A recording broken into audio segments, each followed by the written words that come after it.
नमस्कार दोस्तों 24 घंटे से भी कम का वक्त रह गया है 5 राज्यों के चुनावी नतीजे आने में। लेकिन कांग्रेस ने एक बहुत बड़ी आशंका जताई है। कांग्रेस का यह दावा है कि जो विधायक जीतने वाला होगा भाजपा उसको 100 करोड़ में जीतेगी। और कांग्रेस ने अपने सभी कार्यकर्ताओं को ये कड़े निर्देश दे दिए हैं कि बूथ में एक्टिव हो जाओ, सक्रिय हो जाओ, क्योंकि कांग्रेस का ये मानना है जिन सीटों पर कड़ा मुकाबला होगा भाजपा अपने कलेक्टर्स के जरिए, अपने अधिकारियों के जरिए वहां नतीजे पलटवा सकती है। और कांग्रेस यहां बिहार का उदाहरण दे रही है।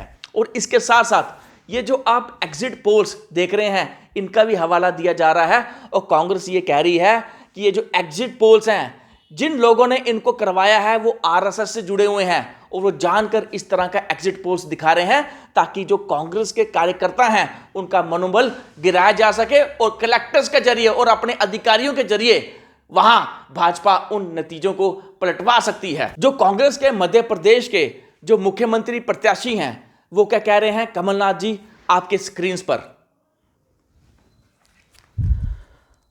कांग्रेस के सभी कार्यकर्ता पूरी ताकत से मैदान में आ जाएं। भाजपा चुनाव हार चुकी है। कुछ एग्जिट पोल जानबूझकर इसलिए बनाए गए हैं कि कांग्रेस कार्यकर्ता निराश हों और झूठा माहौल दिखाकर अधिकारियों पर दबाव बनाया जाए। और इस षड्यंत्र को हम कभी भी कामयाब नहीं होने देंगे। देखिए कमलनाथ क्या कह रहे हैं आपके स्क्रीन पर। के सभी कार्यकर्ता पूरी ताकत से मैदान में आ जाएं। भाजपा चुनाव हार चुकी है। कुछ एग्जिट पोल जानबूझकर इसलिए बनाए गए हैं कि कांग्रेस कार्यकर्ता निराश हों और झूठा माहौल दिखाकर अधिकारियों पर दबाव बनाया जाए। ये षड्यंत्र कामयाब होने वाला नहीं है। कांग्रेस के सभी पदाधिकारी, जिला अध्यक्ष, जिला प्रभारी, मोर्चा संगठन के प्रमुख और प्रकोष्ठों के पदाधिकारी अपने अपने काम में जुट जाएं और निष्पक्ष मतगणना कराएं। हम सब जीत के लिए तैयार हैं। हम सब एकजुट हैं। आपको कोई भी समस्या लगती है तो आप सीधे मुझसे बात करें या पीसीसी में 3 दिसंबर को फोन करें। मैं पूरे समय में रहूंगा। 3 दिसंबर को कांग्रेस पार्टी की सरकार बन रही है। दोस्तों यहाँ कमलनाथ जो अधिकारियों की बात कर रहे हैं वो बेबुनियाद नहीं है।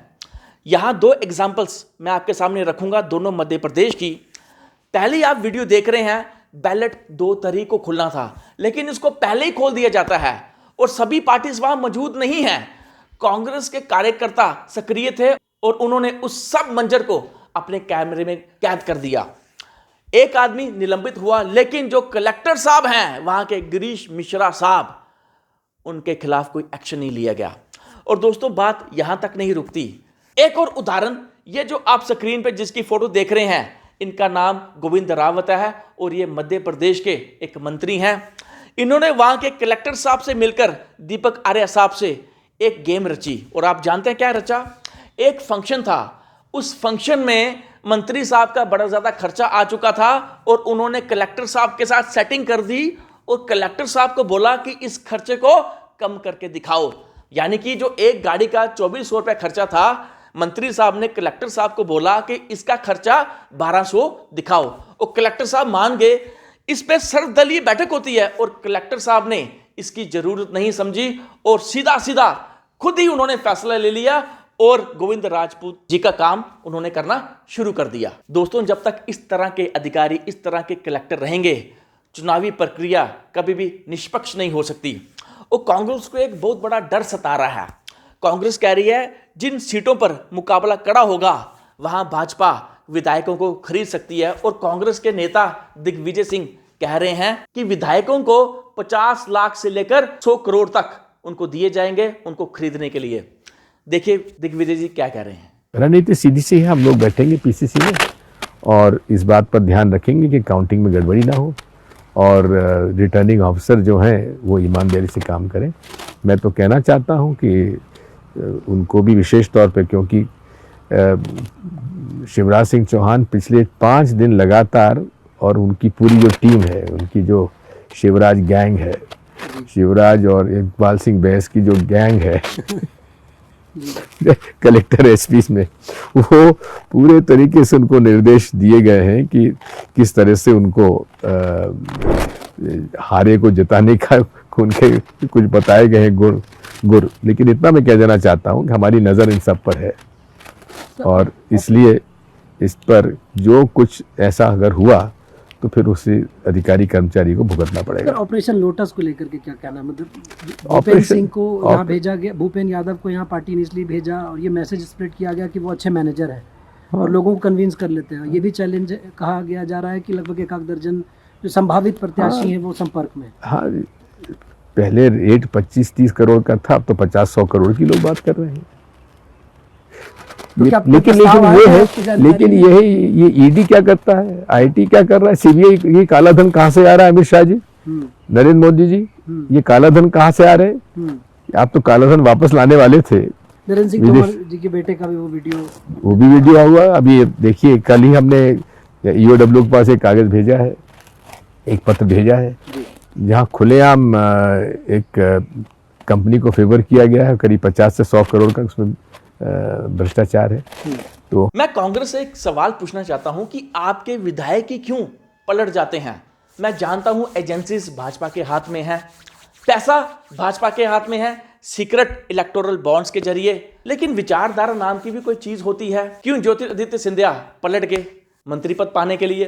क्यों किसी भी राज्य में कांग्रेस के विधायक शॉर्ट पहुंच जाते हैं और कांग्रेस को हमेशा ये आशंका सताई रहती है? दोस्तों, मेरा सवाल कमलनाथ से है। कमलनाथ जी, जब आप इलेक्शन कैंपेनिंग कर रहे थे तो उस कैंपेनिंग से हटकर आप भगेश्वर धाम चले गए और आप भाजपा से वही गेम खेलना चाह रहे थे जिसमें उसकी महारत है। अगर आपको सीखना है तो केजरीवाल से सीखिए, जो बात करता है एजुकेशन की, जो बात करता है हेल्थ की, जो बात करता है नौकरियों की, जो बात करता है सबको एक साथ जोड़ने की, जो बात करता है हिंदुस्तान को महान बनाने की। आपको इस शख्स से सीखना चाहिए। और दोस्तों, बात यही नहीं रुकती। इंडिया गठबंधन ने जिस चैनलों पे पाबंदी लगाई थी कि इन चैनलों पे कोई भी इंडिया गठबंधन के साथ जुड़ी पार्टी नहीं जाएगी, उसका नेता नहीं जाएगा, तो आपने उन चैनलों को इंटरव्यू क्यों दिया? सिर्फ कमलनाथ ने ही नहीं, अशोक गहलोत ने भी उन चैनल्स को इंटरव्यू दिया। इसका मतलब जो कांग्रेस लीडर्स है उन्होंने कहीं ना कहीं अपने विचारों के साथ समझौता किया है। दोस्तों, बात यहां नहीं रुकती। 2 एग्जिट पोल्स हैं 6 में से। एक एक्सिस का एग्जिट पोल जो ये दावा करता है कि 94% जो वो दिखाता है वो सच होते हैं, और साथ साथ चाणक्य के, ये दोनों ही जो एग्जिट पोल्स हैं ये भाजपा को जिता रहे हैं और बाकी के 4 ये कांग्रेस को जिता रहे हैं, और असमंजस की स्थिति यहीं बनी हुई है। दोस्तों, अगर हम बिहार को मिसाल के तौर पर लें तो बिहार में 4 से 5 सीटें आरजेडी जीत रही थी, तो हमने देखा वहां कैसे अधिकारियों की मदद से उन नतीजों को पलटवा दिया गया, और आज भी कई मामले अदालतों में विचाराधीन हैं। दोस्तों, आप देख रहे हैं कलेक्टर दीपक आर्या और गिरीश मिश्रा।